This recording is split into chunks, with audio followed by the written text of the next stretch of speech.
this weak and now wounded Prime Minister hijacked the statement to drive Canada through the fiscal guardrail and over a cliff. $62 billion in overspending. That's 50% higher than their own target set just months ago.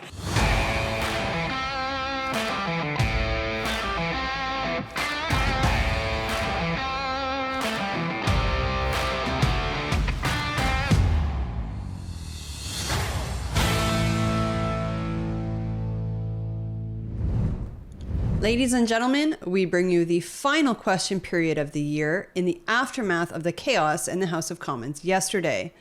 Not only did the fourth finance minister in 24 hours say that they are proud of the economic update that they were too scared to present to Canadians, but that they remain committed to their transparency in their fiscal position. Let's take a look. Oral questions. Questions orales. The honourable member for Regina Capel. What a mess. Yesterday was a gong show at the bottom of a dumpster fire, wrapped up in a cluster. The finance minister resigns, the prime minister hides all day and then has to beg his MPs not to fire him. But the worst news, buried underneath it all, was a devastating gut punch to Canadian taxpayers. A $62 billion deficit smashing through the already insane $40 billion guardrail. Canada is a serious G7 NATO partner staring down the threat of 25% tariffs. We deserve a strong leader with a new mandate. Why not let Canadians decide by calling a carbon tax election? The Honourable Minister of Finance and Public Safety. Mr. Speaker, I want to start by thanking the Opposition House Leader for his heartfelt congratulations on my new role. I want to tell him, Mr. Speaker, and all Canadians, that our government is very proud of the fall economic statement that we made public yesterday. Mr. Speaker, the fall economic statement speaks to growth in the Canadian economy. We couldn't let him finish. Did you hear that? We're very proud of the economic statement we presented yesterday, is I think exactly what he said. You guys didn't present jack. You tried to hide it from the public. You didn't do crap. You literally sent Karina Gold in to speak a line in French, the minimum number of words that she was required to speak in order to actually table it formally in Parliament, and then she ran back out. That's what you guys did. And you know, I don't think we touched upon this heavily enough in our videos yesterday, but $62 billion as a deficit. The vast majority of that is what Canadians are paying to service the debt of this country. Could you imagine how much that would buy us? You could pay for a new hospital a week, and they're just blowing it on interest costs for this debt. Well, just think about it, folks. So $1 billion is a 1 with 12 zeros. 9 zeros behind it. 9. So that's $1 billion. Now multiply that by 62. Yeah, 62 of that.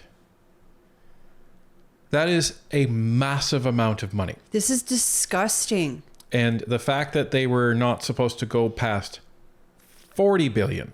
If you were in the private sector and you blew your budget by 50%, oh, your whole floor would be fired. Your whole department would be fired. They would shut everything down and you would be out the door with no reference in hand. Well, here's the thing. It wouldn't have even gotten to that point.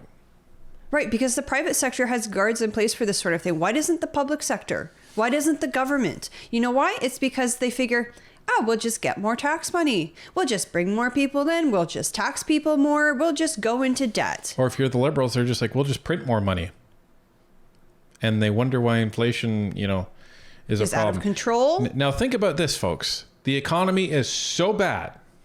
It is so bad that despite this $62 billion in projected spending, inflation dipped below 2% to 1.9%. That's how bad this economy is. So what is that indicative of? It's indicative of a very weak economy because interest rates are dropping to try to spur investment into the economy. Instead of increasing with inflation. Correct. Yeah. So the other telltale sign is that our dollar dipped below 70 cents US for the first time in a long time. I don't think it's been that low since I was probably a teenager, because Well, I remember working as a cashier and that was the US exchange rate. It was in the 70s. Put it this way, it never dipped below that number during the Harper years. And that was during the 2008 financial crash. Just saying, folks. And then, because it's obvious that Mr. Carney was like, oh, look at that nuclear bomb that went off. Yeah, I don't want that job anymore, so I'm just going to stay over here for now. I don't want to be finance minister, so let's pass that off onto one of your other goons. Oh, LeBlanc? Yeah, that looks good. And by the way, LeBlanc has as much financial training as Chrystia Freeland. Well, he's only going to be in this role for a short time. You know, maybe the end of February, maybe early March. But the point is that the only guy they could find to be finance minister is a guy with the equal training of the last disaster of a finance minister. Well, and LeBlanc wants to go and put his bid in for leader as well. So I think this was a bad move for him, because he's going to take all the heat for this. And if he thinks he's going to be prime minister in the near future, he's going to be very sadly mistaken. Well, if any of these liberals that are in this current government think they're going to be prime minister in the near future, they're going to be sadly mistaken. It speaks to supporting Canadians with serious affordability challenges. It speaks to a declining debt to GDP ratio, the best in the G7. And Mr. Speaker, we haven't finished supporting Canadians, something the Conservatives aren't interested in doing.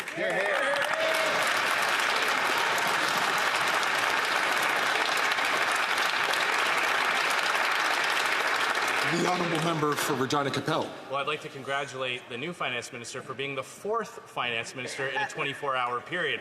But it's the same old talking points. What they did yesterday was smash through that $40 billion guardrail. What does that mean? It now means that Canadians have to pay back all that money with interest, and 43 cents of every dollar you earn now has to go to pay the tax burden. More money to bankers and bondholders. In fact, the government's now spending more on the interest on that debt than on health care. But the Prime Minister doesn't care. He doesn't worry about where the money comes from. He's never had to worry about that. So why not let Canadians decide their future by calling a carbon tax election? The Honourable Minister of Finance and Intergovernmental Affairs. So before we go any further, we would just like to send out our congratulations to Tamara Jansen, who completely demolished the Liberals in the by-election of, I believe it was Cloverdale Langley yesterday. It was.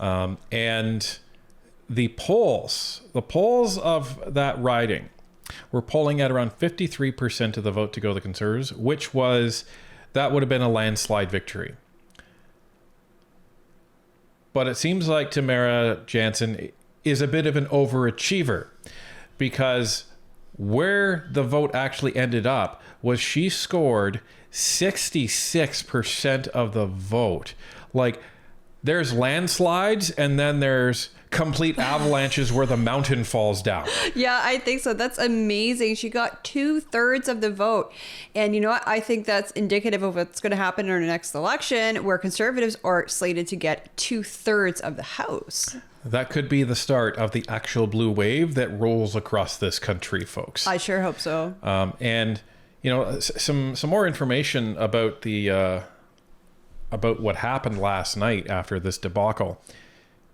You had a whole bunch of Liberals stroll into this cabinet meeting. A couple of them said right out the gate, walking in, that, yep, Trudeau needs to resign.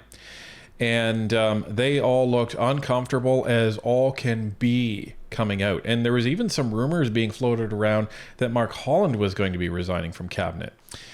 And the fact that you have a whole bunch of Liberals coming out of that cabinet meeting, and they were asked one question repeatedly: do you have confidence in the Prime Minister? Do you have confidence in the Prime Minister? Only one said yes. Who was that? I don't even know. He's some miscellaneous guy. He's like one of the backbenchers. So it was something to see. And the other reports are that when Chrystia Freeland walked into caucus, because she attended that caucus meeting where Trudeau was going to be at. Well, she's still a caucus member. She got like a standing ovation. So the Liberal Rebel caucus may have just gotten a whole lot bigger. Well, it's their own fault for removing that stipulation within their own party constitution that permits a leadership review whenever it's requested. Now, the Liberals can only have a leadership review after a catastrophic event, such as an election loss. So, they kind of shot themselves in the foot over it, and these chickens are finally coming home to roost. You guys wanted Trudeau. That, I think, was one of the stipulations that he had made, that this needs to be removed. And now you're stuck with him. Well, and this is what happens when you have backstabbers in a party of backstabbers in a party of complete incompetence. So, Freeland is trying to be made out to be like the victim by the mainstream media, which is pretty crazy. I don't think she's a victim. I think she finally had enough, but that doesn't necessarily make you a victim. Well, she supported, Anthony Rota being run over by the Liberal bus. Wasn't a problem there. She seemed to support Bill Morneau being run over by the Liberal bus, and, no problem there. She supported Jody Wilson-Raybould and Jane Philpott being run over by the Liberal bus. No problems there. Starting to do the right thing does not make you a hero. You have to do the right thing consistently over a number of years or even decades, I would think, in order to be a hero. You can't just kind of do what's expected of you and then all of a sudden, be lauded as a hero or even as a victim. You're in control of your own destiny.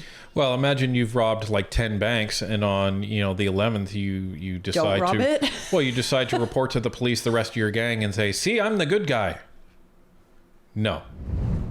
Mr. Speaker, Canadians expect their government to be focused on their economic concerns.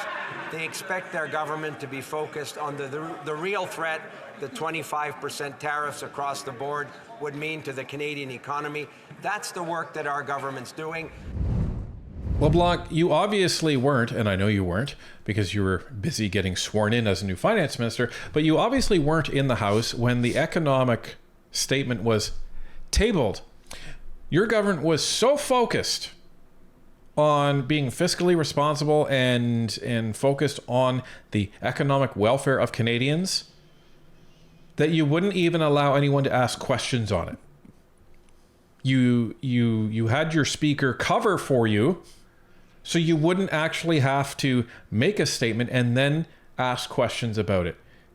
It was reprehensible. And these are the rules that the Liberals set. Well, and this is how much the Liberals respect the Canadian taxpayer. They don't want us to know exactly how that number ballooned to 50% of what it should have been, which was already too high to begin with. A $40 billion budget year after year after year is not acceptable. But they won't even tell us what they're doing with our own tax money. Well, and again, it's like we said yesterday, it's like they handed in their homework knowing they were going to get an F and left class as fast as they could so they wouldn't have to face the teacher looking at them. It's a disgrace.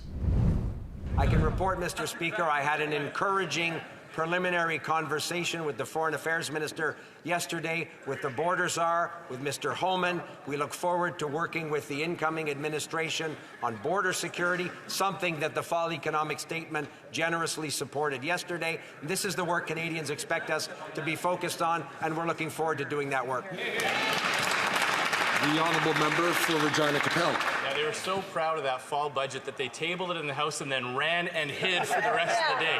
But let's recap. The Prime Minister announced $250 checks and then had to cancel them. He announced a 2-month GST tax trick that businesses say they want to implement, and the Prime Minister now says is optional. A broken immigration system, Parliament seized with a $400 million corruption scandal, all the while 2 million food bank visits, doubled housing costs, record high consumer debt, the dollar below 70 cents, and the Prime Minister raising prices by quadrupling the carbon tax. Yes. Again, why not let Canadians decide their future by calling a carbon tax election? The Honourable Minister of Finance and for Intergovernmental Affairs. Mr. Speaker, as I said a moment ago, we're proud of the fiscal and economic record of this government. This is a record, Mr. Speaker, of supporting Canadians through the pandemic. This is a record of investing in entrepreneurship and innovation. This is a record in providing, for example, Canadians with $10 a day childcare, historic investments to speak to not only affordability issues, but growing the economy in a sustainable way. Mr. Speaker, this is work we're proud to continue to do for Canadians, and we find it unfortunate that it's the opposition that's trying to ground this House of Commons into chaos. So, one thing that everybody should know, especially when they're listening to the NDP, when they criticize the Conservatives for filibustering and grinding, the House to a halt. Every morning, there is a motion to proceed with orders of the day. Now, every morning, they keep calling for a recorded vote, meaning the whole House has to vote on it. And the Liberals are the only party that votes yes to proceed with orders of the day, meaning to proceed with government business. Every single opposition party is voting no. So when the NDP and when the Liberals try and say it's only the Conservatives doing this, no. It's every single opposition party. So the NDP continues to vote to continue having the House seized. Yet they claim to be, we're standing up and we're being the adults in the room. Well, and why is the House seized? It's because the Liberals will not hand over those documents to the RCMP as has been requested of them by the House of Commons. And the NDP and the Bloc want to stay as far away from being implicated in perpetuating that corruption as humanly possible. The Honourable Member for Belleuil-Chambly. Mr. Speaker, I do congratulate the new Minister of Finance on his appointment. That said, there have been crises shaking this government for a long time, just crisis after crisis. Now there is a bad economic statement. We have a huge deficit. We also have money that the government should not have given out, that it cannot recoup. Now, we need to be strong in negotiating with the United States in the context of a significant political and economic crisis. How can this government still think it has the authority and legitimacy to do so? The Honourable Minister of Finance and Intergovernmental Affairs. Mr. Speaker, I thank the Bloc Québécois leader for his congratulations. Our government is legitimate because our government has the confidence of the House of Commons. The House gave the government its confidence several times last week. As the Bloc Québécois leader said, we are still prioritizing supporting Canadians through tough times. We are also focusing on working with the Trump administration, which will come into office in January. We will work with them to reduce or even eliminate the threat of tariffs. We will protect our borders and we will ensure that our economy succeeds and thrives. The Honourable Member for Belleuil-Chambly. The government does not have the confidence of this House. It does not enjoy the confidence of the House. It enjoys the NDP's weakness. That said, if the government feels legitimate in negotiating on Canada's behalf in a potentially very dire crisis for Canada, then why doesn't the government seek the support and confidence of Canadians with this leader or with another? In January, that can happen in January. They need the support of Canadians. Well, because by the time they get back from winter break, which is, I believe it's January 27th that they sit again, Trump's already going to be in office and maybe he'll have implemented his tariffs by then. Well, but that's what Yves Blanchette is saying. Have an election in January. That's what he's saying. Right. They would have to dissolve Parliament now, and then we would go to an election between 37 and 51 days. Well, and what does it say, right? That the Bloc leader is also calling for an election, knowing that Pierre Poilievre would end up being prime minister of the country. He's basically saying, I would rather have him deal with Trump than Trudeau, because Yves knows he's not going to be the one. So it's a choice essentially between Trudeau and Pierre. And, you know, Pierre has made some really good, and in my opinion, prime ministerial points in some of his speeches in the last 2 days. The Canadian government is perceived by leaders all over the world and Donald Trump as completely inept and weak. Like, because he behaves like that. Well, and when you have these types of scandals, like your deputy prime minister just basically called you out in front of the world, never mind the nation, and I will quote Nick Nanos, he destroyed her, or sorry, she destroyed him, and it was like a nuclear bomb went off. That's his words. Everybody sees that, and nobody takes Trudeau seriously. He's lost control of his government, and everyone sees that. He doesn't have the support of his cabinet. Now there's at least 45 MPs that are rumored to be, now ready to sign, and you have 8 that have come out publicly to say he should resign.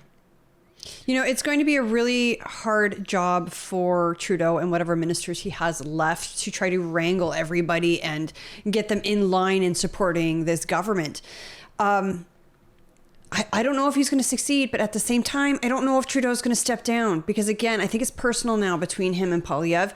He wants to be the quote-unquote savior that saves Canadians from the evil conservative leader, right? Leaders. Because he wants to save us from Trump, too. Right. But I really don't know how this is going to play out. It depends. It really depends on how much pressure his cabinet, not the rest of the caucus, but his cabinet is actually putting on him. But his cabinet is, what did Vashi say, 9 members short?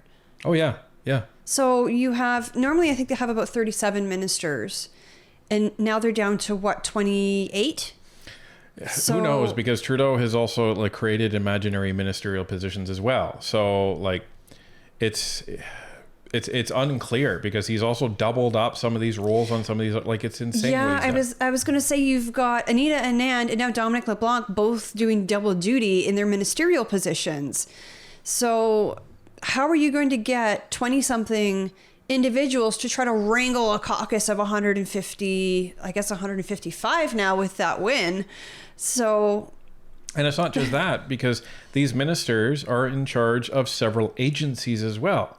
So the agencies are reporting to nobody in some cases.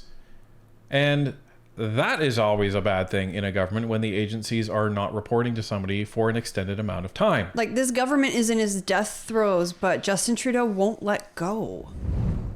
Mr. Speaker, once again, Canadians expect that their federal government, working, of course, with provincial governments, work hard to protect the economy from the threat of tariffs.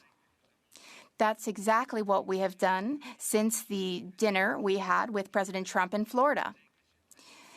I must inform colleagues, Mr. Speaker, that I had some very encouraging and positive exchanges with Mr. Leitnik, Secretary of Commerce. Yesterday, as I said, we spoke with Mr. Holman, who is responsible for the borders. They're very open-minded, and I find it very positive. We will continue this good work. For Burnaby South. People are right to be angry. We've got our Prime Minister who's more interested in protecting his own job than he is in protecting Canadians against a threat. I'm going to ask the honourable members, in particular the honourable member from... Oh, come on, Fergus. You're asking the entire Conservative caucus and the Bloc to stop laughing at Jagmeet Singh. I'll tell you what, though. I would pay good money to be in that gallery today just to hear what those hecklers had to say to Jagmeet Singh. Oh, my. More interested in your own job. Are you kidding, Jagmeet? Are you kidding? I mean, this is after Peter Julian pretty much admitted that, we're not going to have a non-confidence vote until, late February, maybe early March. Wink, wink, nudge, nudge. That's when Jagmeet's pension I don't know why they would in. have picked such specific dates. Do you know, Ryan? Who knows? Oh, wait, I think we know. People are right to be angry. They've got a Prime Minister who's more interested in protecting his own job than defending Canadians against Trump. We've got a Prime Minister who has failed to defend workers from rich CEOs like the Conservatives love, who continue to rip off Canadians and drive up the cost of food and homes. The Prime Minister has failed. For New Democrats, it's always workers first and not CEOs. And not CEOs who the Conservatives want to defend. So will the Prime Minister acknowledge he has failed? He has to quit. This guy. You had some trouble getting through that, didn't you, Jagmeet? You're standing up for workers. You still haven't said anything about the Canada Post strike. I was going to say, it's been radio silence. Oh, wait, the Canada Post strike is over because the Liberals ordered them back to work. Now, we haven't taken a position one way or the other, but the point is Jagmeet has been crowing for weeks months. Let me correct that. Since September. About how the Liberals cannot interfere within, the rights of workers and blah, blah, blah, blah, blah. And we will stand up to them and we will vote them down if they do that. Hello? McFly? Where are you, Jagmeet? I know we have one of the ministers, Champagne, who we called the Chihuahua because he's just yap, yap, yap. We need a nickname for Jagmeet that's like the toothless dog or something because he's all bark and no bite. I don't know. I would just call him like a pool of Jello. That's all I would call him. The Honourable Minister, rather, and Leader of the Government in the House of Commons. Thank you, Mr. Speaker. Mr. Speaker, this House voted in confidence of this government just last week on multiple occasions. Mr. Speaker, we have important work to do on behalf of Canadians. We have a very important relationship to manage with the United States at a pivotal time, Mr. Speaker, and that is exactly what this government is focused on doing. Thank you.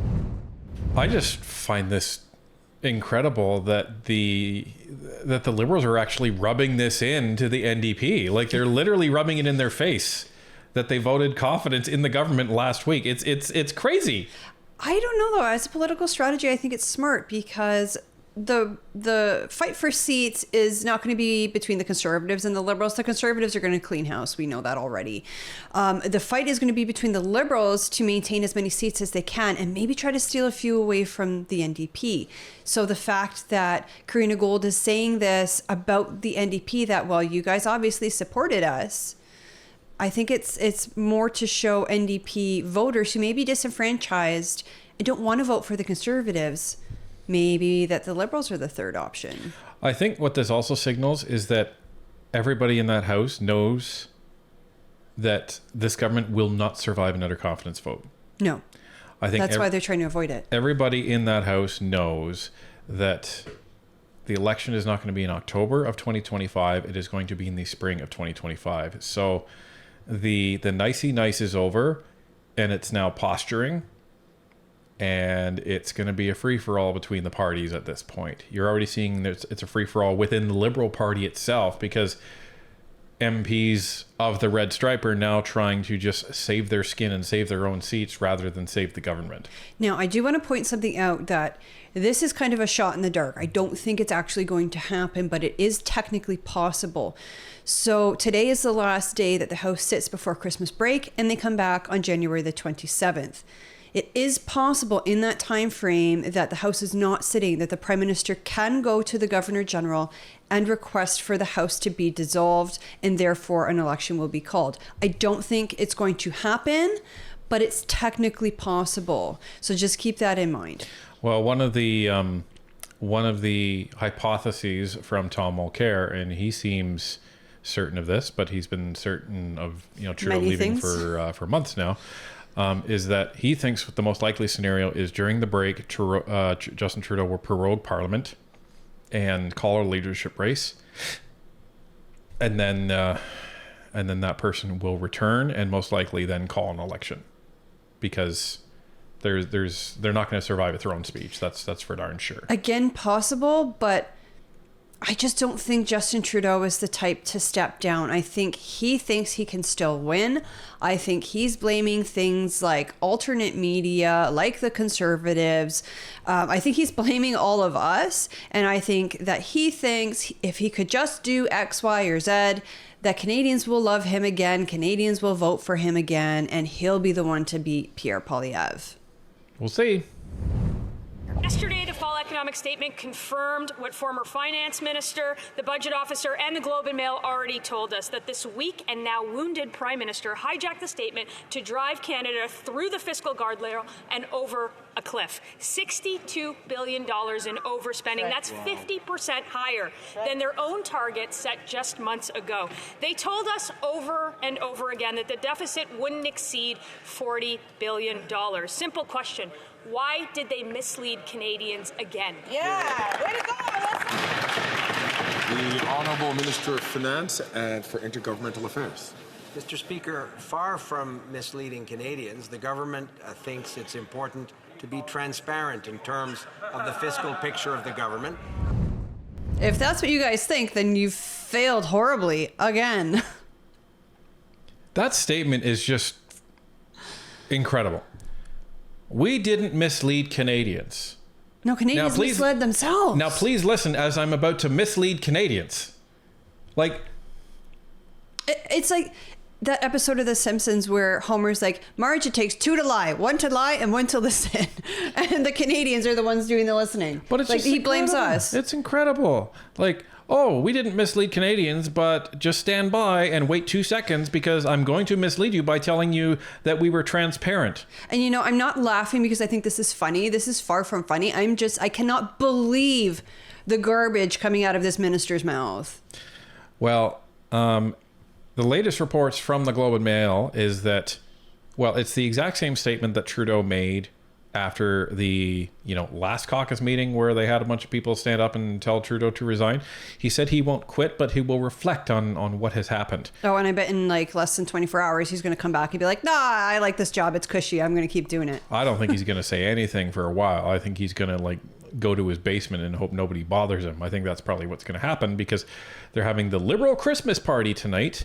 I wonder how much taxpayer money they're spending on that. That's still going to be uncomfortable for a good chunk of the people there. Oh, probably. And it's going to be interesting to see how this actually plays out. I don't think it's going to be a quiet Christmas for Justin Trudeau and the Liberals.